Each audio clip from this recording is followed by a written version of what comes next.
in this video, I want to show you how we rotate toys. So why do we rotate toys? We follow the Montessori method, when one of the principles is that everything has a place and it will be in its place. So a place for everything and everything in its place.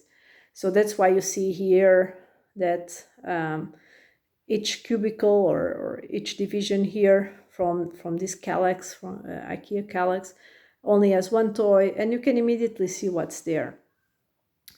So when a new toy comes, since we have only space for this amount of toys, we need to take out another one. And what we do is I check which toys is not currently playing, and I put them here on top, and they stay here for about a day. And during this day, he will either take them out because he wants to play with them, or I will ask him also, would you like to play with one of these toys with me? Or maybe my husband will do the same. And in the end, we will see, okay, from these toys, these three toys, which one he plays the least, or is not interested at all. And that toy will end up either in the living room, or it goes here in this storage space.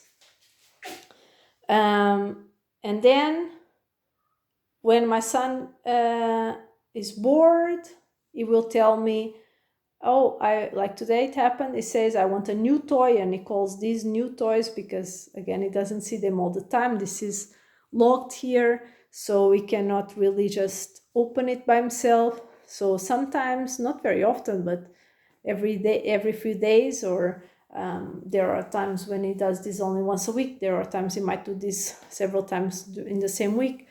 Sometimes it might be several weeks without wanting anything, as I said. So whenever he wants, he will come here and say he wants a toy, and then he will take this toy, and then we have this process.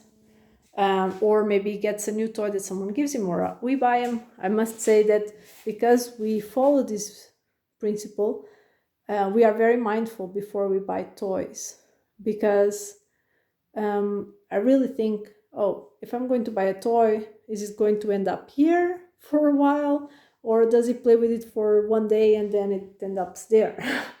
So this also makes you very mindful so that you don't clutter.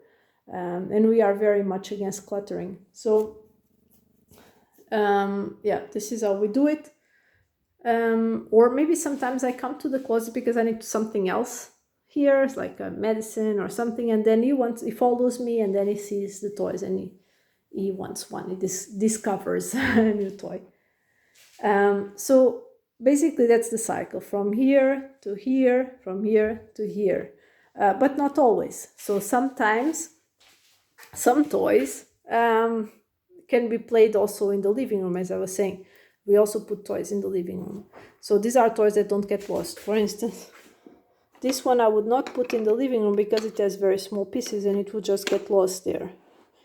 Because there's the couch, there's the cats, etc. This one that has bigger pieces can already go in the living room.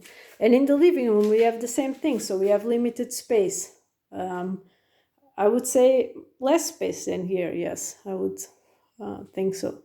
So what happens is, when a new toy goes there, we also need to remove a toy from the living room.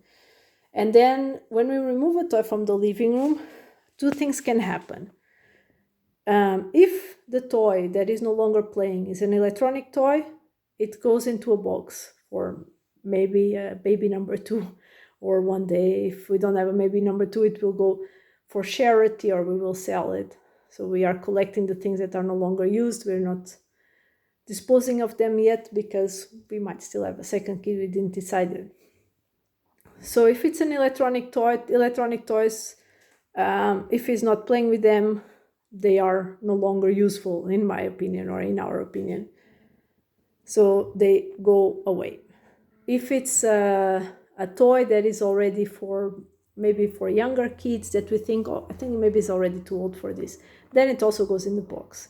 If it's a toy that is not electronic and we think he might still play with it, then it comes here. So, and that's how we keep this also not so cluttered. So it is cluttered, but it's not with huge amount of toys. I mean, my son is 3 years old, and you might think these are not so many toys. Well, I hope this helped.